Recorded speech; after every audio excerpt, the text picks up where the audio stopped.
भारतीय रेल्वेनं एक वर्ल्ड रेकॉर्ड केलाय।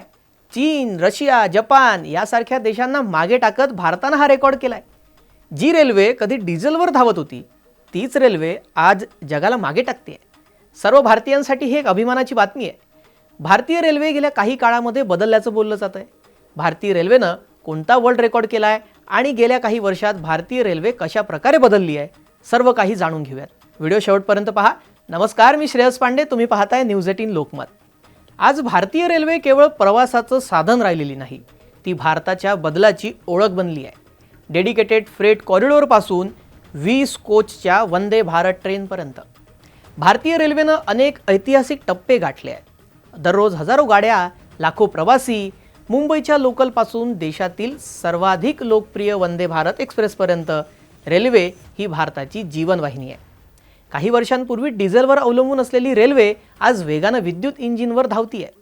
यामुळे वेग वाढलाय, वेळापत्रक सुधारलाय आणि सेवा अधिक विश्वासार्ह झाली आहे।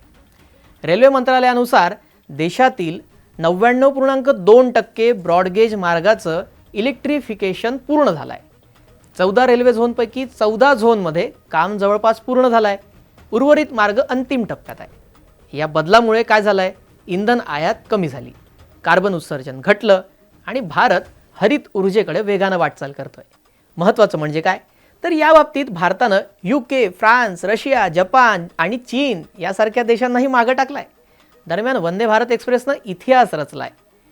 काय गेल्या 6 वर्षात 7 कोटीहून अधिक प्रवाशांनी या स्वदेशी सेमी हाय स्पीड ट्रेनमधून प्रवास केलाय। वंदे भारत ही फक्त ट्रेन नाही आहे, ती आत्मनिर्भर भारताचं चालतं फिरतं एक प्रतीक आहे। लवकरच स्लीपर वंदे भारत ट्रेनही प्रवाशांच्या सेवेमध्ये येणार आहे। आज भारतीय रेल्वे फक्त धावत नाहीये, ती भविष्यात झेप घेत आहे। एकीकडे भारतीय रेल्वे प्रगती करते आहे, तर दुसरीकडे तक्रारी देखील तितक्याच आहेत। प्रवाशांच्या रोज वेगवेगळ्या तक्रारी समोर येत असतात। मुंबई लोकलच्या प्रवाशांना तर रोज लोकलचा लेटमार्क लागतो। वंदे भारतची चर्चा होती आहे, पण इतर ट्रेन्स ज्यामध्ये साधं बसायला सुद्धा जागा नाही त्याबाबत सरकार बोलायला तयार नाही। यावर रेल्वेनं काम करावं, म्हणजे खऱ्या अर्थानं मूळ भारतीय प्रवासी भारतीय रेल्वेतून प्रवास करताना समाधान तरी व्यक्त करेल आणि सुरक्षित अनुभव घेईल। भारतीय रेल्वेमध्ये प्रवासाचा तुमचा अनुभव कसा राहिलाय किंवा भारतीय रेल्वेनं काय सुधारणा कराव्यात असं तुम्हाला वाटतं हे कमेंटमध्ये नक्की सांगा।